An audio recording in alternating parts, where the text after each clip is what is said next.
तो hello everyone, आप सभी का स्वागत है हमारे इस चैनल फिजिक्स एडवेंचर में।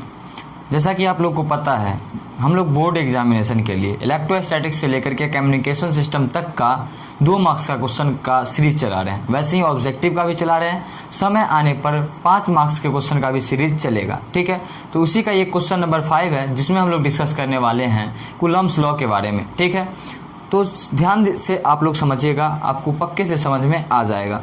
देखो, कूलम्ब्स लॉ क्या होता है। बेसिकली दो चार्जेस के बीच कौन सा फोर्स काम करेगा, ये तो हम चार्ज के प्रॉपर्टी से डिफाइन कर लेते हैं कि अट्रैक्शन का फोर्स काम करेगा या फिर रिपल्सन का फोर्स काम करेगा, मतलब आकर्षण का बल काम करेगा या फिर विकर्षण का बल काम करेगा।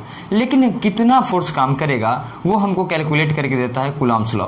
ये जो कूलम्ब्स लॉ है, ये एक एक्सपेरिमेंटल लॉ है। ठीक है, इसका कोई प्रूफ नहीं है। बार बार एक्सपेरिमेंट करके देखा गया कि दो चार्जेस के मैग्नीट्यूड को बदलने पर फोर्स कैसे बदल जाता है और दो चार्जेस के बीच के डिस्टेंस मतलब सेपरेशन को बदलने पर फोर्स का वैल्यू कैसे बदल जाता है। तो आइए समझते हैं।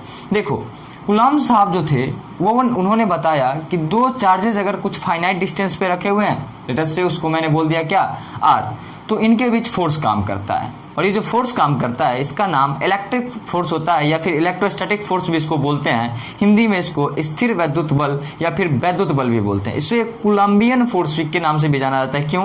क्योंकि ये जो फोर्स काम करता है, दोनों आवेशों के केंद्र को जो रेखा मिलाती है उसके अनुदिश काम करता है, इसीलिए। तो फर्स्ट एक्सपेरिमेंट में ये देखा गया कि हमारा जो फोर्स होता है वो डायरेक्टली प्रोपोर्शनल होता है Q1 इंटू Q2 के, मतलब दोनों आवेशों के परिमाण के जो गुणनफल होते हैं उनके समानुपाती होता है। और जो हमारे पास सेकंड स्टेप था उसमें उन्होंने देखा कि जो फोर्स होता है ये इन्वर्सली प्रोपोर्शनल होता है दोनों चार्जेस के बीच जो डिस्टेंस होता है उसके स्क्वायर से। ठीक है, तो कुछ नहीं है, बस यही सभी चीज़ें हैं। आपको अच्छे तरीके से समझ में आ गया है। आप अगर अच्छे तरीके से इसको समझना चाहते हैं तो मेरे चैनल पे जाए, कूलम्ब्स लॉ का एक सेपरेट वीडियो है, उसमें बहुत डिटेल से मैंने बताया कूलम्ब्स लॉ क्या है। और काफ़ी ज़्यादा न्यूमेरिकल का भी एक लेक्चर आया, उसमें न्यूमेरिकल भी मैंने करवाया, कंपटीशन एग्जामिनेशन का भी। ठीक है, तो उसे देखें। कम समय में ज़्यादा रिवीजन करना है, इसीलिए मैं ऐसे वीडियो को बना रहा हूँ, जिसमें 5 से 10 मिनटों में मैं हर एक टॉपिक को कॉन्सेप्ट वाइज डील करूंगा। तो मैंने लिखा है, अर्थात वैद्युत बल का मान दोनों आवेशों के परिमाण के गुणनफल के बराबर होता है। अर्थात वैद्युत बल का मान दोनों आवेशों के परिमाण के गुणनफल के बराबर होता है।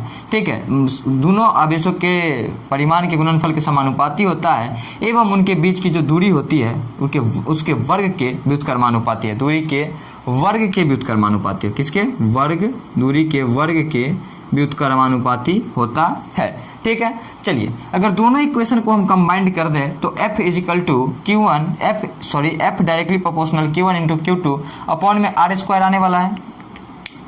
यहाँ पे R स्क्वायर होगा अपॉन में, ठीक है, वो छूट गया था। चलिए, R स्क्वायर आने वाला है। आपको पता है कि हमारा प्रोपोर्शनल का साइन हटता है और इक्वल का साइन आता है, तो बीच में तो क्या देना पड़ता है, एक कांस्टेंट देना पड़ता है। तो यहाँ के लिए जो हमारे पास कांस्टेंट है वो क्या होगा, K होगा। K जो है ये मीडियम पे डिपेंड करता है। K जो है ये किस पे डिपेंड करता है, ये मीडियम पे डिपेंड करता है। ठीक है, ये तो आपको पता ही होगा। तो F बराबर क्या लिख सकते हैं, K Q1 Q2 upon R square.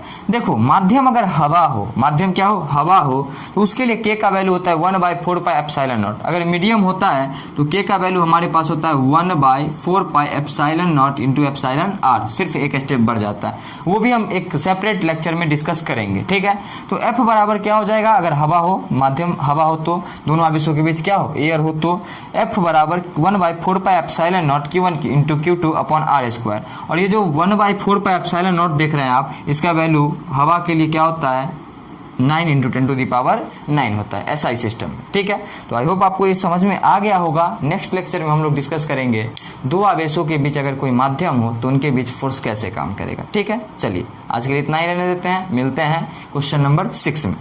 Note कर ले, उसके बाद मैं वीडियो को ख़त्म कर देता हूँ।